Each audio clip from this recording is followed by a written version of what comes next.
எங்களுக்கு பார்த்து கொண்டிருக்க செய்தவர்கள் எல்லாரும் இன்றைக்கு ஏதோ புனிதர்கள் போல வரம் பெறுவதையும் இவர்களுக்காக மக்களுடைய ஆட்சி ஆதரவை வழங்கப் போகின்றார்கள் என்று நினைக்கின்ற பொழுது கவலையாயிற்று. இது மாத்திரமல்ல, போரை தீவிரமாக நடத்த வேண்டும், போருக்கு ஆட்களை திரட்டி கொடுப்பதில் என்கின்றவர்கள்.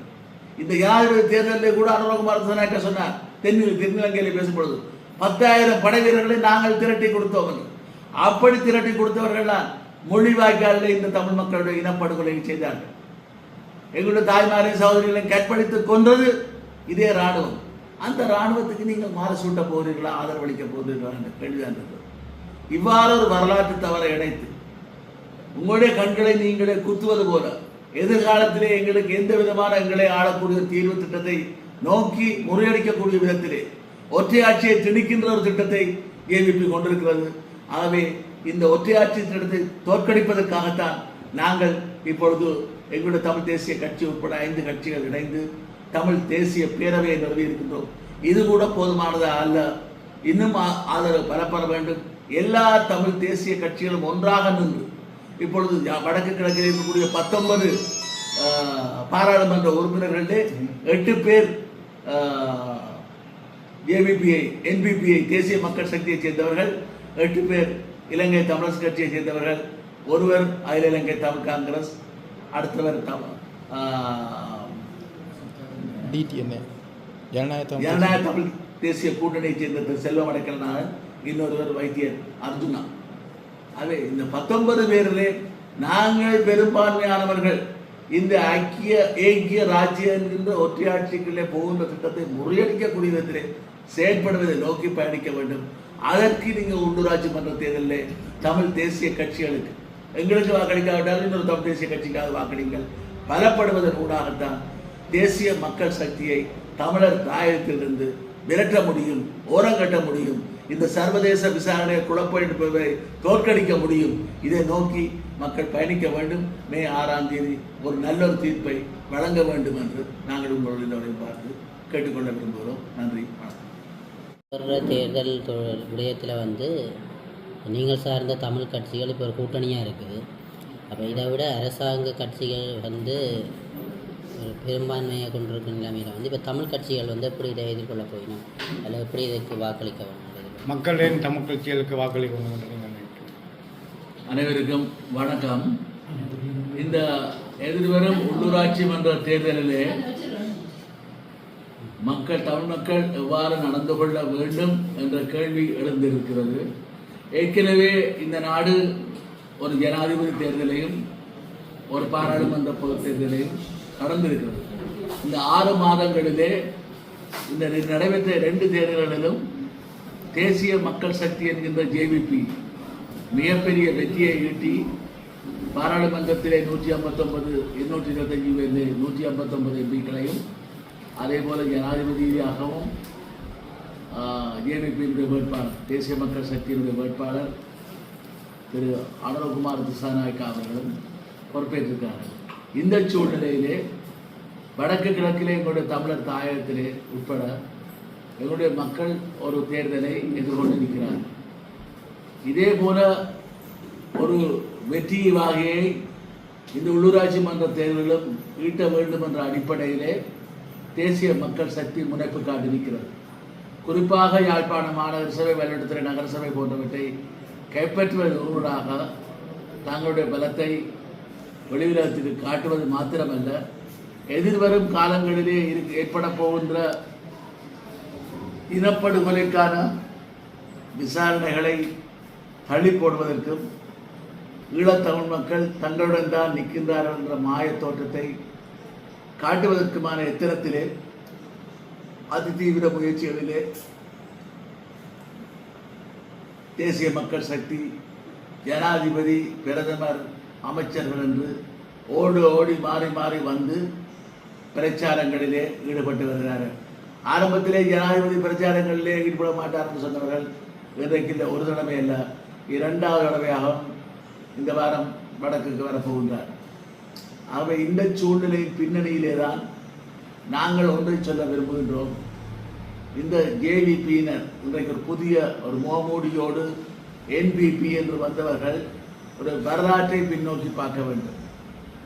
இவர்கள் இலங்கை கம்யூனிஸ்ட் கட்சி சீன சார்பிலே அமரர் சண்முகாசன் ஐயாவுடைய கணியிலிருந்து விலகி ரோமண விஜயவீரா அவர்களால் ஜேவிபி ஸ்தாபிக்கப்பட்டு இயங்கிய பொழுது கூட இந்த 71ஆம் ஆண்டு ஏப்ரல் 5ஆம் தேதி புரட்சியை ஆரம்பித்தவர்கள், வெள்ளவாயா போலீஸ் நிலையத்தை தாக்கியதிலிருந்து ஆரம்பித்தவர்கள், அந்த நேரத்திலே 5 வகுப்புகளை அவர்கள் நடத்தியிருந்தார்கள். இந்திய விஸ்தரிப்பு வாதம் என்பது ஒரு வகுப்பு, இந்தியன் எக்ஸ்பான்ஷன்.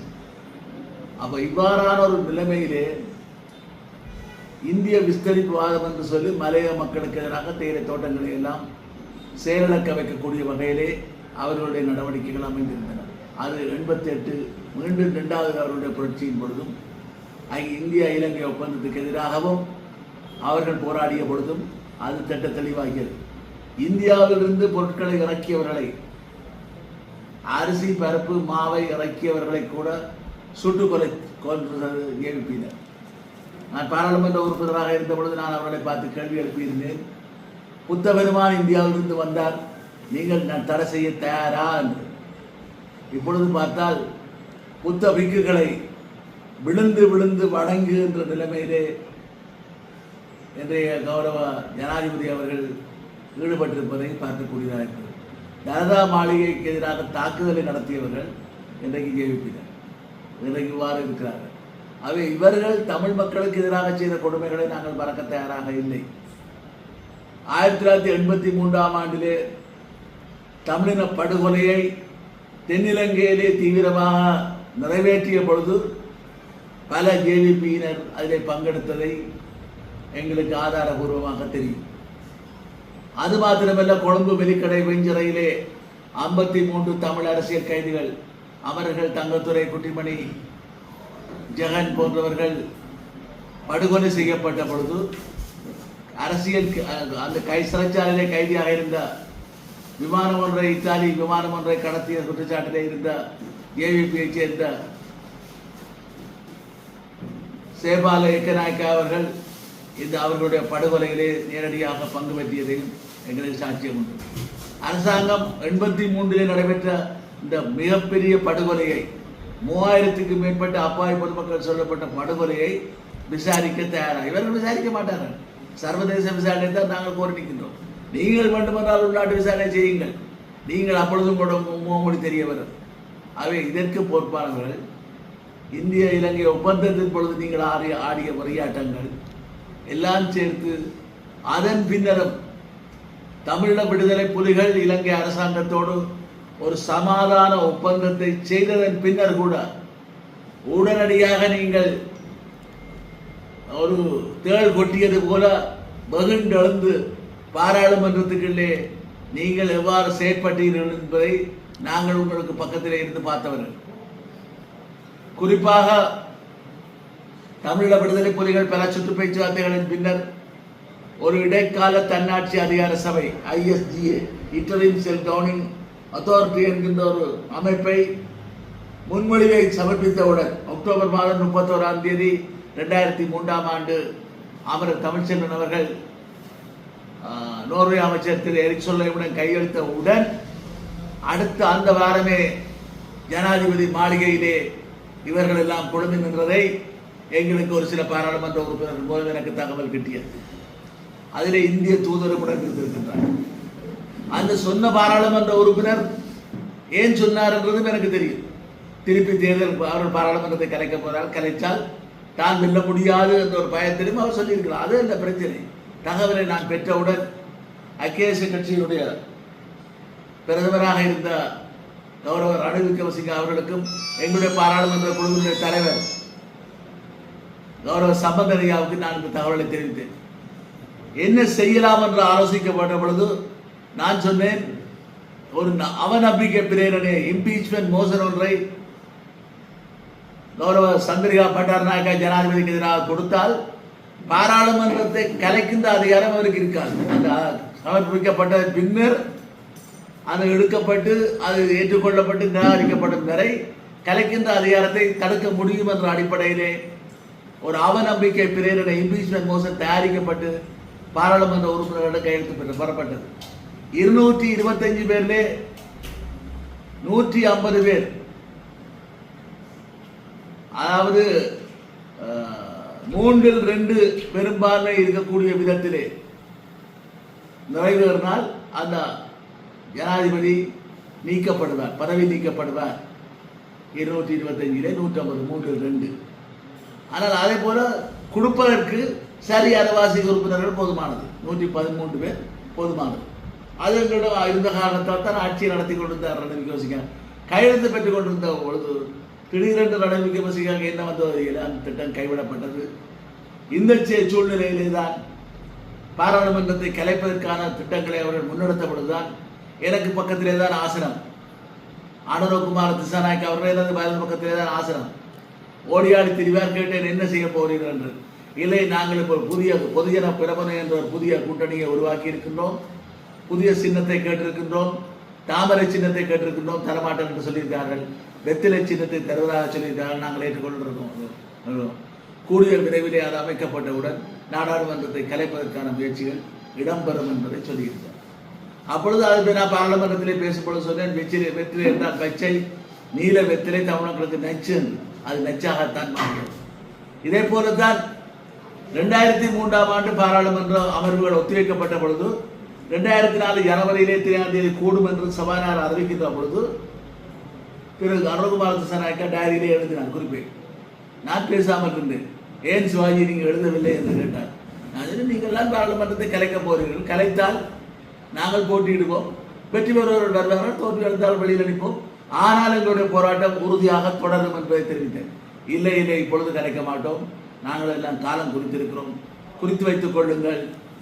2004ஆம் ஆண்டு பிப்ரவரி மாதம் 7ஆம் தேதி பாராளுமன்றத்தை கலைப்போம். 2004ஆம் ஆண்டு ஏப்ரல் மாதம் 2ஆம் தேதி பொதுத் தேர்தல் நடத்தப்படும். 2004ஆம் ஆண்டு ஏப்ரல் 22ஆம் தேதி புதிய பாராளுமன்றம் கூடும். இதை நீங்கள், நான் சொல்வதை நீங்கள் நம்புங்கள் என்று சொன்னார். அதை நான் சிங்கள பிபிசிக்கு வானொலியிலே என்னுடைய பேட்டியிலே திரு அனுரகுமார் திசாநாயக்கா தெரிவித்தார் என்று சொன்ன பொழுது என்னை பல நக்கலடித்தார்கள். இவர் என்ன சாத்திரியாரா, சிவாஜிலிங்கம் அப்படி சொல்றார். ஆனால் 2004ஆம் ஆண்டு பிப்ரவரி மாதம் 7ஆம் தேதி பாராளுமன்றம் கலைக்கப்பட்டது. தேர்தலுக்கான தேதி ஏப்ரல் 2 என்று குறிக்கப்பட்டது. புதிய நாடாளுமன்றம் 22 கூடியது. அப்பொழுதுதான் நாங்கள் 22 பேர் தமிழ் தேசிய கூட்டமைப்பு சார்பிலே வெற்றி பெற்று சென்றோம். அவர்கள் 23 பேர் வந்தார்கள்.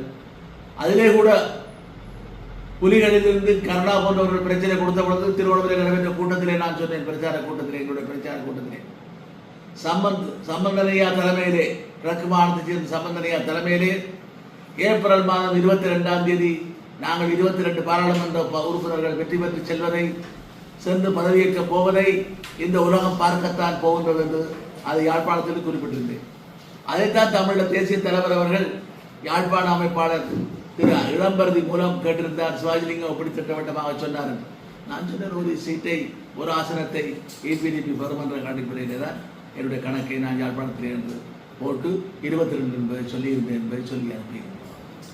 ஆகவே இவ்வாறு ஒரு நாசகாரமான விடயங்களை செய்வதிலே முன்னின்ற அனுரகுமார் திசாநாயக்கா ஜேவிபியினர். அது மாத்திரமல்ல, 2004ஆம் ஆண்டு சுனாமி அடித்த பொழுது, அப்பொழுது ஜனாதிபதி லண்டனில் இருந்தார், பிரதமர் மஹிந்த ராஜபக்ச. உடனடியாக அதை கேள்விப்பட்டவுடன் அமரர் ஜோசப் பர்ராசிங்கம் ஐயாவும் நானும் அலரி மாளிகைக்கு பிரதமருடைய வாசஸ்தலத்துக்கு விரைந்தோம். அங்கே பார்த்தால் விமல் வீரவன்சர் மற்றும் சில அமைச்சர்கள் அங்கே இருந்தார்கள். அப்பொழுது நாங்கள் சொன்னோம், உடனடியாக இதில் இன மத பேதங்களை பார்க்க முடியாது, நிவாரணங்களை செய்ய வேண்டும் என்ற பொழுது ஊடகங்களை நிறுத்திவிட்டு பாதுகாப்பு அமைச்சுக்கு சென்று வந்துவிட்டு பின்னர் கேள்விப்பட்டு அவர்கள் யாழ்ப்பாணம் வந்தார்கள், வல்வெட்டுத்துறைக்கு போனார்கள். அதே போல் அப்பொழுதுதான் எதிர்ப்புகள் நடத்தப்பட்டது மந்திய போன்ற இடங்களிலே. பின்னர் அந்த எதிர்ப்பை காட்டியவர்கள் எல்லாம் சுட்டுக் கொன்றதாக வரலாறு இருக்கிறது. இவ்வாறு இவர்களுடைய நடவடிக்கைகள். அதன் பின்னர் நான் ஜோசப் ஐயாவுடன் சேர்ந்து மட்டக்களப்பு போக எடுத்து விமான வசதி இல்லாத ஐயா திரும்பி போனார், நான் திருவண்ணாமலை சென்றேன். இது வரலாறு. அப்பொழுது அளிக்கப்பட்ட அழிவுகளிலே 3/2 பங்கு அழிவு வடக்கு கிழக்கு தமிழர் தாயகத்திலே நடைபெற்றது. தமிழர்களும் முஸ்லீம்களும் கொல்லப்பட்டார். அதற்கு பல வெளிநாடுகள் வந்து அமெரிக்காவுடைய முன்னாள் ஜனாதிபதி பில் கிளிங்டன் அவர்கள் மிகச்சிறப்பாக விடுதலை புலிகள் ஆற்றியிருந்தார், பணிகளை ஆற்றினார்கள் என்று சொல்லி நோர்வேயும் சேர்ந்து இலங்கை அரசாங்கமும் சேர்ந்து சுனாமிக்கு பின்னரான ஒரு கட்டுமானம், மீள் கட்டுமானம், PTOMS, post tsunami structural management என்ற ஒரு திட்டத்தை கொண்டு வந்து கரையோரத்தில் இருந்து 2 கிலோமீட்டர் தூரத்துக்கு தான் வந்து இந்த செயற்பாடுகள் இருக்கும். அந்த அழிவடைந்த மக்களுக்கான நிவாரணங்களையும் அந்த மீள் கட்டுமானங்களையும் பார்ப்பது என்ற ஒரு திட்டத்தை கொண்டு வந்த பொழுது அதற்கு எதிராக JVP-யினர் மிக தீவிரமாக செயல்பட்டார்கள். ஒன்றை சொல்ல விரும்புகிறோம், அப்பொழுது இந்திய வெளிவார அமைச்சர் அமரர் நட்வர்சிங் ஐயா வந்திருந்தார். அவரை சந்திப்பதற்கு எங்களுக்கு அழைப்பு கொடுக்கப்பட்டிருந்தது. நாங்கள் 7 பாராளுமன்ற உறுப்பினர்கள் சம்பந்தன் ஐயா தலைமையிலே சென்றோம். திரு கஜேந்திரகுமார், நான், அமரர் ரவிராஜ் போன்றவர்கள் சென்றிருந்தோம். அங்கே சாதாரணமாக 15-20 நிமிஷத்திலே காலிமுத்துடலுக்கு முன்னால் இருக்கக்கூடிய தாஜ் சமுத்திரா ஹோட்டலுக்கு செல்லக்கூடியவர்கள் 2 மணி நேரத்துக்கிட்ட எடுத்தது. அவ்வளவு ஆர்ப்பாட்டங்கள், வீதி முழுக்க கண்ணீர் போய் குண்டுகள் வீசப்பட்டன, துப்பாக்கி வேட்டுகள் தீர்க்கப்பட்டன. ஆர்ப்பாட்டங்களால் அந்த PTOMS என்ற இது முறியடிக்கப்பட்டது. நீதிமன்றத்தின் மூலமும் ஆர்ப்பாட்டங்களிலும் மூலமும் தோற்கடிக்கப்பட்டது. சுனாமிக்கு என்று வந்த பணத்திலே தன்னுடைய சொந்த அக்கௌண்ட்லேயே போட்டவர் தான் இந்த மஹிந்த ராஜபக்ச. பின்னர் பிரச்சனைகள் வந்த பின்னர் தான் அதிலிருந்து அவர் வெளியிலே வந்தார். அதற்கு ஆதரவாக நின்றவர்கள், அவரை காப்பாற்றுவதற்கு நின்றவர்கள் JVP. எங்களுடைய மக்களுக்கு அழிவு இன்றைக்கும் அந்த அழிந்தவர்களுக்கு இன்னும் விடுவிப்புகள் அல்லது உரிய நிவாரணங்கள் கிடைக்கவில்லை. அது தமிழ் முஸ்லிம் மக்களாக இருக்கிறது. இந்த பின்னணியிலே தான் PTOMS-ஐ அவர்கள் சுனாமிக்கு பின்னரானதை எதிர்த்தார்கள். அதே போல ஒரு தீர்வு திட்டத்தை, ISDA என்ற தீர்வு திட்டத்தை எதிர்த்து செயற்பட விடாமல் செய்தார்கள். இதுக்கும் அது எல்லாத்துக்கும் மேலாக வடக்கு கிழக்கு இணைப்பு, இந்திய இலங்கை ஒப்பந்தத்தில் இருந்த தற்காலிக இணைப்பை கூட நீதிமன்ற நடவடிக்கை மூலம் JVP-யினர் முறியடித்தார். இதைவிட வன்னியிலே எங்களுடைய மக்கள் கொல்லப்பட்டு, மாணவர்கள் சிறுவர்கள் கொல்லப்பட்டு நாங்கள் பாராளுமன்றத்துக்குள்ளே ஆர்ப்பாட்டம் செய்திருந்த பொழுது எங்களுடன் மோதல்களிலே ஈடுபட்டவர்கள் அனைவர்கள். எங்களுக்கு பார்த்து கொண்டிருக்க செய்தவர்கள் எல்லாரும் இன்றைக்கு ஏதோ புனிதர்கள் போல வரம் பெறுவதையும் இவர்களுக்காக மக்களுடைய ஆட்சி ஆதரவை வழங்கப் போகிறார்கள் என்று நினைக்கின்ற பொழுது கவலையாயிற்று. இது மாத்திரமல்ல, போரை தீவிரமாக நடத்த வேண்டும், போருக்கு ஆட்களை திரட்டி கொடுப்பதில்லை நின்றவர்கள். இந்த ஜனாதிபதி தேர்தலில் கூட அனுரகுமார் திசாநாயக்க சொன்னார், தென்னிலங்கையில் பேசும்பொழுது 10,000 படை வீரர்களை நாங்கள் திரட்டி கொடுத்தோம் என்று. அப்படி திரட்டி கொடுத்தவர்கள் தான் மொழிவாய்க்காலில் இந்த தமிழ் மக்களுடைய இனப்படுகொலை செய்தார்கள். எங்களுடைய தாய்மாரையும் சகோதரிகளையும் கற்பழித்து கொன்றது இதே இராணுவம். அந்த இராணுவத்துக்கு நீங்கள் மாற சூட்ட போகிறீர்களா, ஆதரவளிக்க போகிறீர்களா என்ற கேள்விதான் இருந்தது. இவ்வாறு ஒரு வரலாற்று தவறை இணைத்து உங்களுடைய கண்களை நீங்களே குத்துவது போல எதிர்காலத்திலே எங்களுக்கு எந்த விதமான எங்களை ஆளக்கூடிய தீர்வு திட்டத்தை நோக்கி முறியடிக்கக்கூடிய விதத்திலே ஒற்றையாட்சியை திணிக்கின்ற ஒரு திட்டத்தை JVP கொண்டிருக்கிறது. ஆகவே இந்த ஒற்றையாட்சி திட்டத்தை தோற்கடிப்பதற்காகத்தான் நாங்கள் இப்பொழுது எங்களுடைய தமிழ் தேசிய கட்சி உட்பட 5 கட்சிகள் இணைந்து தமிழ் தேசிய பேரவையை நிறுவி இருக்கின்றோம். இது கூட போதுமானதா அல்ல, இன்னும் ஆதரவு பெறப்பட வேண்டும். எல்லா தமிழ் தேசிய கட்சிகளும் ஒன்றாக நின்று இப்பொழுது வடக்கு கிழக்கில் இருக்கக்கூடிய 19 பாராளுமன்ற உறுப்பினர்களே 8 பேர் JVP-ஐ, NPP-ஐ, தேசிய மக்கள் சக்தியை சேர்ந்தவர்கள், 8 பேர் இலங்கை தமிழரசு கட்சியை சேர்ந்தவர்கள், ஒருவர் அகில இலங்கை தமிழ் காங்கிரஸ், அடுத்தவர் ஜனநாயக தமிழ் தேசிய கூட்டணியை சேர்ந்த செல்வம் அடைக்கலனாக, இன்னொருவர் வைத்தியர் அர்ஜுனா. ஆகவே இந்த 19 பேரிலே நாங்கள் பெரும்பான்மையானவர்கள் இந்த ஏக்கிய ராஜ்யம் என்கின்ற ஒற்றையாட்சிகளே போகின்ற திட்டத்தை முறியடிக்கக்கூடிய விதத்திலே செயல்படுவதை நோக்கி பயணிக்க வேண்டும். அதற்கு நீங்கள் உள்ளூராட்சி மன்ற தேர்தலில் தமிழ் தேசிய கட்சிகளுக்கு, எங்களுக்கு வாக்களிக்காவிட்டாலும் இன்னொரு தமிழ் தேசிய கட்சிக்காக வாக்களிங்கள். பலப்படுவதன் ஊடாகத்தான் தேசிய மக்கள் சக்தியை தமிழர் தாயகத்திலிருந்து விரட்ட முடியும், ஓரங்கட்ட முடியும். இந்த சர்வதேச விசாரணையை குழப்பத்தை தோற்கடிக்க முடியும். இதை நோக்கி மக்கள் பயணிக்க வேண்டும். மே 6ஆம் தேதி ஒரு நல்லொரு தீர்ப்பை வழங்க வேண்டும் என்று நாங்கள் உங்களுடைய பார்த்து கேட்டுக்கொள்ள விரும்புகிறோம். நன்றி, வணக்கம். அனைவருக்கும் வணக்கம். வருகின்ற உள்ளூராட்சி தேர்தலிலே யாழ் மாநகர சபை சார்பாக போட்டியிடுகின்ற அகில இலங்கை தமிழ் காங்கிரசினுடைய சைக்கிள் சின்னத்திலே போட்டியிடுகின்ற தமிழ் தேசிய பேரவையாகிய நாங்கள் இன்று எங்களுடைய செயற்திட்ட முன்மொழிவுகள் தொடர்பாக ஒரு ஆவண வெளியீடு ஒன்றை வெளியிடுவதற்காக நாங்கள் இன்று இந்த ஊடக சந்திப்பை நடாத்துகின்றோம். நாங்கள் ஆட்சி அமைக்கப் போகின்ற யாழ் மாநகர சபை எவ்வாறான செயற்திட்டங்களை முன்னெடுக்கும் என்பது தொடர்பாக இந்த ஊடக சந்திப்பின் மூலமாக எங்களுடைய ஆவணத்தை நாங்கள் வெளியிட இருக்கின்றோம்.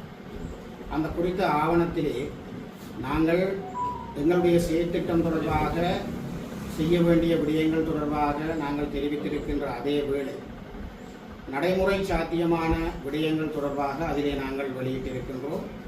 அதைவிட மேலதிகமாக எங்களுடைய யாழ் மாநகர சபை எல்லைக்குட்பட்ட பகுதிகளிலே பாரிய வெள்ளங்கள் அவ்வப்போது வெள்ள அனர்த்தங்கள் ஏற்படுவது நாங்கள் அனைவரும் அறிந்த விடயம். கடந்த காலங்களிலே யாழ் மாநகர சபையை அபிவிருத்தி செய்வதற்காக 55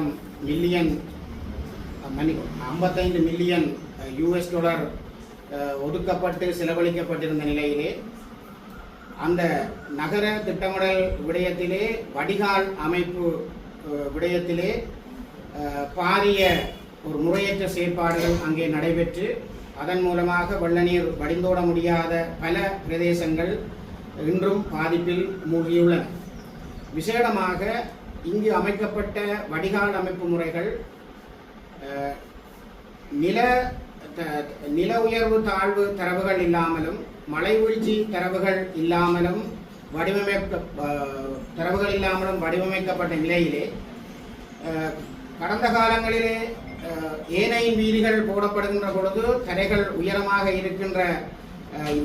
உயரமாக அமைந்திருந்த அந்த நிலையிலும் அதற்கு பின்னராக அமைக்கப்பட்ட வடிகால் அமைப்பு முறைகள் அந்த நில உயர மற்றும் தாழ்வு பிரதேசங்களை சரியாக ஆய்வு செய்யாமல் மேற்கொள்ளப்பட்டதன் விளைவாக சாதாரண காலங்களிலே வீதி புனரமைப்புக்கு முன்னதாக வெள்ளங்கள் ஏற்படாதிருந்த பகுதிகளே வெள்ள அனர்த்தத்தால் பாதிக்கப்படுகின்ற சூழல் ஒன்று காணப்படுகின்ற நிலையில்தான் இந்த மாநகர சபை இந்த தேர்தல் மூலமாக நாங்கள் பொறுப்பேற்கின்ற பொழுது நாங்கள் செய்யக்கூடிய வழிமுறைகள் தொடர்பாகவும் நாங்கள் தெரியப்படுத்த வேண்டிய தேவை எங்களுடைய யாழ் மாநகர சபை மக்களுக்கு இருக்கிறது.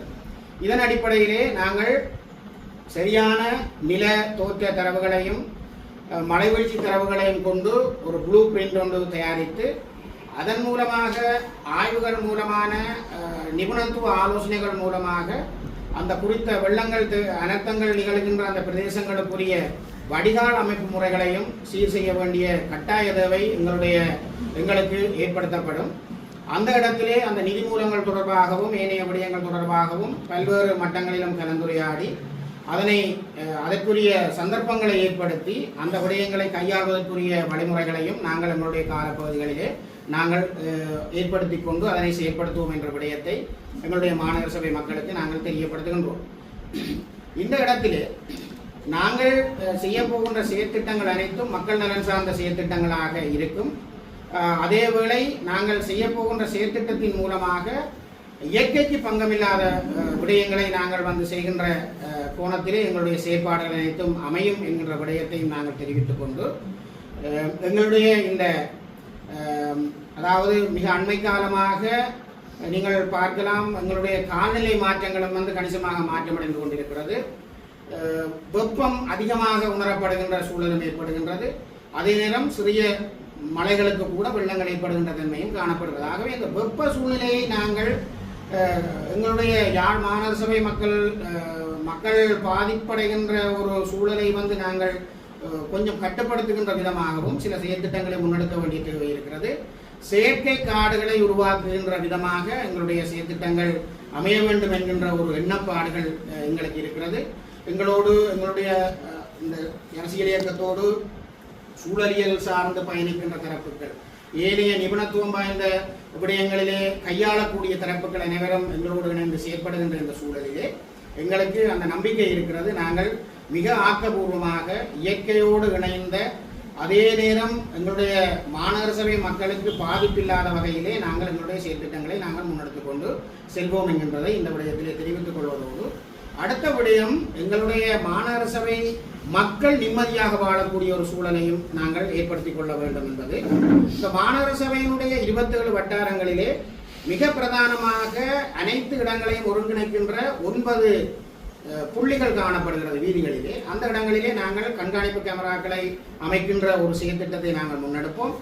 அந்த 9 இடங்களிலும் நாங்கள் தரம் வாய்ந்த கண்காணிப்பு கேமராக்களை அமைப்பதன் ஊடாக வெறுமனே கழிவகற்றல் பொறிமுறையை கண்காணிப்பது மட்டுமல்லாமல் எங்களுடைய மாநகர சபை எல்லைக்குள்ளே நடைபெறுகின்ற சட்டவிரோத செயற்பாடுகளையும் கட்டுப்படுத்துகின்ற விதமாக அந்த செயற்பாடுகள் அமையும் என்பதையும் நாங்கள் இந்த இடத்திலே நாங்கள் அந்த விடயங்களை சுட்டிக்காட்ட விரும்புகின்றோம்.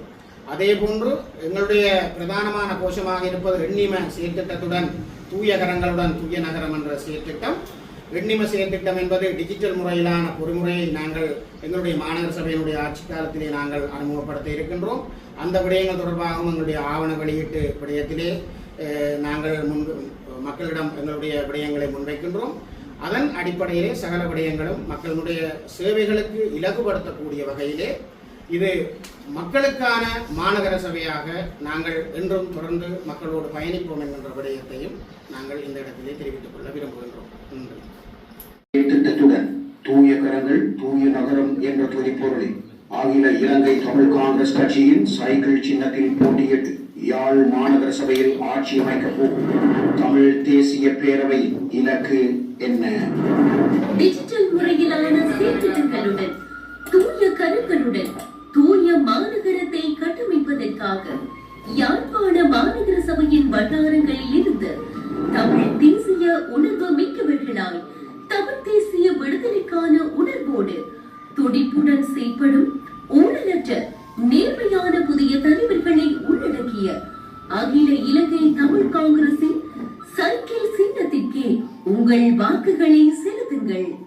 மாநகர சபையின் வருமானங்கள் மற்றும் அரசு சாரா நிதிகளை உரிய முறையில் திட்டமிடப்பட்டு நிலையான அபிவிருத்தியை நோக்கி லட்சம் ஊழலற்ற பொறுப்புக்கூறல் மற்றும் வெளிப்படை தன்மை கொண்ட நிர்வாக கட்டமைப்பை உருவாக்குவதற்கு சைக்கிள் சின்னத்திற்கு மக்களின் ஏகோபித்த ஆணை அமையட்டும். எமது ஆட்சி காலத்தில் மாநகர சபைக்காக மக்கள் என்ற எண்ணம் நீக்கப்பட்டு மக்களுக்காகவே மாநகர சபை என்ற நிலைப்பாடு மாற்றியமைக்கப்பட்டு மக்களுக்கான சேவைகளுக்கே முதன்மை அளிக்கப்படும். தேங்கி இருக்கும் மாநகர சபைக்குட்பட்ட மக்கள் சார் சேவைகள் அனைத்தும் நாம் ஆட்சி அமைத்து 3 மாத கால பகுதிக்குள் நடமாடும் சேவைகளினூடாக சீர் செய்யப்படும்.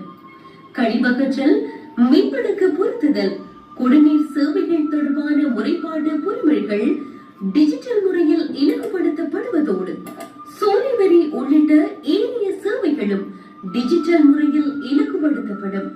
தற்காலத்தில் ஏற்பட்டுள்ள பல வகையான சமூக சீர்கேடுகள் மற்றும் அச்சுறுத்தல்களில் இருந்து யாழ் மாநகர சபையின் குடியிருப்பாளர்களை பாதுகாக்கும் வகையில் ஒவ்வொரு வட்டாரங்களிலும் 24 மணி நேரமும் கண்காணிக்கக்கூடிய வகையில் தரமான கண்காணிப்பு கேமராக்கள் பொருத்தப்பட்டு கண்காணிக்கப்படுவதோடு சட்டவிரோத செயல்பாடுகளுக்கு ஆதரவாக செயல்படுவோர் தொடர்பாக பாரபட்சமன்றிய சட்ட நடவடிக்கைகள் மேற்கொள்ளப்படும். குடிநீர் தட்டுப்பாடு நிலவும் அனைத்து பிரதேசங்களிலும் நீர் விநியோக வழிமுறை அமல்படுத்தப்படுவதோடு மழைநீர் சேகரிப்பு திட்டமும் விரிவாக முன்னெடுக்கப்படும். உள்ளூர் வீதிகள் பாரபட்சமின்றி செப்பனிடப்பட்டு திருத்தப்படுவதோடு வடிகால் அமைப்பும் சீர் செய்யப்பட்டு தெருவிளக்குகளும் பொருத்தப்படும். ஏற்கனவே அமைக்கப்பட்டுள்ள மதகுகளும் பாலங்களும் சீராக்கப்படுவதுடன் வெள்ள நீர் வழித்தோடுவதற்கு தேவையான புதிய பாலங்கள் மதகுகள் அமைப்பது தொடர்பான ஆக்கப்பூர்வமான நடவடிக்கைகள் முன்னெடுக்கப்படும். நகரத்தின் பிரதான வடிகால்களில் இருந்து கடலுக்கு செல்லும் வடிகால் அமைப்பு முறைகள் வெள்ள அனர்த்தங்கள் ஏற்படாத வகையில் நிபுணத்துவ ஆலோசனைகளுடன் சீரமைக்கப்படும். சிறப்பாக செயல்படும் சனசமூக நிலையங்கள், வெளிநாட்டு கழகங்கள், சமூக மட்ட அமைப்புகளின் நிதி பற்றாக்குறைகளை நிவர்த்தி செய்யும் முகமாக சபையினால் வழங்கப்படும் ஒப்பந்த வேலைகள் இவ்வமைப்புகளுக்கு முன்னுரிமை அளிக்கப்படும். யாழ் மாநகர சபையின் ஆளுகைக்குட்பட்ட சட்ட ரீதியான கோவில்கள், ஆலயங்கள் மற்றும் பள்ளி வாசல்களுக்கு தேவைப்படும் அனைத்து விதமான ஒத்துழைப்புகளையும் வழங்குவதுடன் அவற்றுக்கு தேவையான உதவிகளும் சிறப்பான முறையில் மேற்கொள்ளப்படும். மாநகர சபை எல்லைகளுக்குள் காணப்படும் குளங்கள் யாவும் உரிய முறையில் புனரமைத்து பாதுகாக்கப்படுவதோடு குளங்களை சுற்றி நடைபாதை மற்றும் முதியோர்களுக்கான ஓய்விடங்கள் அமைக்கப்படும். மயானங்கள் யாவும் சுகாதாரத்தை பேணும் முறையில் அபிவிருத்தி செய்யப்படுவதோடு யாழ் நகர பொதுமலசல கூடம் மக்களின் பாவனைக்கு ஏற்றவாறு சுத்தமாக பேணப்படுவதோடு பயன்படுத்துபவர்களின் பொறுப்புணர்விற்கான செயற்திட்டங்களும் உருவாக்கப்பட்டு சுகாதாரமான முறையில் பேணப்படும். சமூக அபிவிருத்தி மன்றங்கள் அனைத்தும் புதியவைகள் உள்ளடங்கலாக கட்டியெழுப்பப்படும். சபையின் வரையறைக்குட்பட்ட வகையில் மாநகர சபையில் ஏற்படும் பதவி வெற்றிடங்களின் போது மாநகர சபை எல்லைக்குட்பட்ட வரியப்பாளர்களுக்கு முன்னுரிமை அளிக்கப்படுவதோடு நியமனங்களில் வெளிப்படைத்தன்மையும் பேணப்படும். ஆரம்ப குழந்தை சுகாதார பராமரிப்பு நிலையங்கள் அபிவிருத்தி செய்யப்படும். அதேவேளை தாய்சேய் சுகாதார நலப்புரி சேவைகள் அதிகரிக்கப்படுவதோடு குழந்தைகள் மற்றும் கர்ப்பிணி தாய்மார்களுக்கான சத்துணவு திட்டங்களும் முன்னெடுக்கப்படும். மத்திய சுகாதார அமைச்சினால் வழங்கப்படும் தெரிபூசா போன்ற மட்டுப்படுத்தப்பட்ட வகையில் கிடைக்கும் சத்துணவுகளுக்கு மேலதிகமாக மாநகர சபை ஆளுகையின் கீழ் பெண் தலைமைத்துவ கட்டமைப்புகளுக்கான சிறிய உலருணவு தயாரிப்பு ஆலைகளை வட்டாரங்கள் ரீதியாக உருவாக்கி பகுதி நேர வேலை வாய்ப்புகளை வழங்குவதுடன் மாநகர சபைக்குட்பட்ட கர்ப்பிணி தாய்மார்கள் மற்றும் குழந்தைகளுக்கான சத்துணவுகளை மாநகர சபையின் கண்காணிப்பின் கீழ் தயாரித்து வழங்கும் செயற்திட்டம் உருவாக்கப்படும். இதனால் எமது மாநகர சபைக்குட்பட்ட குழந்தைகளும் கர்ப்பிணி தாய்மார்களும் தன்னிறைவு அடைவதோடு ஆரோக்கியமான எதிர்காலமும் கட்டியெழுப்பப்படுவதுடன் வட்டாரத்தின் வறுமை கூட்டுக்குட்பட்ட பெண் தலைமைத்துவ குடும்ப உறுப்பினர்களுக்கான பகுதி நேர வேலை வாய்ப்புகளும் உருவாக்கப்படும். மேலும் தொற்று நோய் தடுப்பு நிகழ்ச்சி திட்டங்களும் வினைத்திறனுடையதாக மாற்றப்படும். இலவச மருத்துவ முகாம்கள் முன்னெடுக்கப்படுவதுடன் பயனாளர்களுக்கான சேவைகள் அனைத்தும் டிஜிட்டல் தொழில்நுட்ப முறையில் இலக்குப்படுத்தப்படும். நூலகங்களை தொழில்நுட்ப வசதிக்கேற்ப நவீனமயப்படுத்துவதோடு புதிய நூலகங்கள் மற்றும் சிந்தனை பள்ளி என்ற புதிய செயற்திட்டங்கள் உருவாக்கப்படும். சிந்தனை பள்ளி செயற்திட்டங்களின் ஊடாக கலை, இலக்கிய, புத்தாக்க செய்முறை கொண்ட விடயங்களுக்கு முன்னுரிமை வழங்குவதோடு இளம் தலைமுறைக்கான வழிகாட்டல் பொறிமுறைகள் முன்னெடுக்கப்படும். நூலகங்களில் மாணவர்களின் கல்விக்கு தேவையான வசதிகள் ஏற்படுத்தி கொடுக்கப்படுவதோடு வரலாற்று முக்கியத்துவம் கொண்ட நூல்களை பாதுகாத்து ஆவணப்படுத்தும் செயல்முறை முன்னெடுக்கப்படும். சமூக மட்ட அமைப்புகளினால் முன்னெடுக்கப்படும் அறநெறி கல்வி, இலவச கல்வி, முன்பள்ளி செயற்திட்டங்களுக்கு பொருத்தமான ஆதரவு வழங்கப்படும். உள்ளூர் வியாபாரிகளுக்கு பருவகால வியாபாரத்தின் போது முன்னுரிமை அளிக்கப்படுவதோடு முறையற்ற விதத்தில் வியாபார நடவடிக்கைகளில் ஈடுபடும் வெளியூர் வியாபாரிகளை கட்டுப்படுத்துவதோடு நடைபாதை வியாபாரிகள் ஒழுங்கமைக்கப்பட்டு அவர்களின் வியாபார விஸ்தரிப்புகளும் ஒழுங்கமைக்கப்படும். உள்ளூர் சந்தைகள் அனைத்தும் புனரமைக்கப்பட்டு நவீனமயப்படுத்தப்படும். தற்போது காணப்படும் சிறுவர் பூங்காக்கள் புனரமைக்கப்பட்டு நவீனமயப்படுத்தப்படுவதோடு உளவியல் ஆற்றுகைக்குரிய வகையில் புதிய பூங்காக்களும் உருவாக்கப்படும். விளையாட்டு மைதானங்கள், பார்வையாளர்கள் அரங்குகள் புனரமைக்கப்படுவதோடு முதியவர்களுக்கான பொழுதுபோக்கு மையங்களும் உருவாக்கப்படும். யாழ் மாநகரத்தின் பிரதான சந்தை பகுதியில் ஏற்பட்டுள்ள வாகன தரிப்பிட நெருக்கடிகளுக்கு தீர்வு காணும் வகையில் நிபுணத்துவ ஆலோசனைகளுடன் வாகன தரிப்பிட வசதிகள் மேம்படுத்தப்படும். யாழ் மாநகரத்தின் வீதிகளில் சுற்றுவட்டங்கள் அனைத்தும் கலைத்துவ ஆலோசனைகளுடன் போக்குவரத்திற்கு இடையூறுகள் இல்லாத வகையில் வடிவமைக்கப்பட்டு யாழ்ப்பாண கலாசார மரபுகளுக்கு பங்கம் ஏற்படாத வகையில் அழகாக்கப்படும். யாழ்ப்பாண மாநகரத்தின் மாணவர்களின் விளையாட்டு திறமைகள் சர்வதேச தரத்தோடு போட்டி போடும் வகையில் மாநகர எல்லைக்குள் சர்வதேச தரத்திற்கு ஈடு கொடுக்கும் வகையில் உள்ளக விளையாட்டுகளுக்கான அரங்கு உருவாக்கப்படுவதுடன் இயற்கைக்கு பங்கமில்லாத வகையில் நீச்சல் தடாகமும் உருவாக்கப்பட்டு நிபுணத்துவம் வாய்ந்த பயிற்றுவிப்பாளர்களினால் பயிற்சியும் வழங்கப்படும். எமது மாநகர எல்லைக்குட்பட்டு காணப்படும் தொன்மைகளையும் பாரம்பரியங்களையும் விழுமியங்களையும் பாதுகாக்கும் செயற்திட்டங்கள் முன்னெடுக்கப்படும் அதேவேளை நகர அபிவிருத்திகளின் போது தொன்மைகள் பாதுகாக்கப்படும். தமிழர் தாயகத்தில் நிகழ்ந்த பேரவலங்களை எதிர்கால சந்ததியினருக்கு கடத்தும் வகையில் செம்மணி படுகொலை நினைவுமுற்றம் உருவாக்கப்படுவதோடு தமிழின வரலாற்றுடன் தொடர்புடைய விடயங்கள் புனரமைக்கப்படும். அன்பார்ந்த மக்களே, யாழ்ப்பாண மாநகர சபையின் உண்மையான மாற்றத்திற்காக அர்ப்பணிப்புடன் செயல்பட தயாராக உள்ள சைக்கிள் சின்னத்திற்கு வாக்களியுங்கள். நீங்கள் வாக்களிக்கும் கடைசி நேரத்திலும் கூட சிந்தனை கலையாத திடமான மாற்றத்தை உருவாக்க தமிழ் தேசிய பேரவையாக பயணிக்கும் அகில இலங்கை தமிழ் காங்கிரசின் சைக்கிள் சின்னத்திற்கே வாக்களியுங்கள். அனைவரும் இணைந்து திடமான மாற்றம் ஒன்றை உருவாக்குவோம். குழந்தை கூட அழகு என்ற புரட்சி செய்தே தனது தேவைகளை பூர்த்தி செய்கிறது. புரட்சி செய்வோம், இனியொரு விதி அமைப்போம், மண்ணை நாமே ஆள்வோம், சைக்கிளுக்கே வாக்களிப்போம்.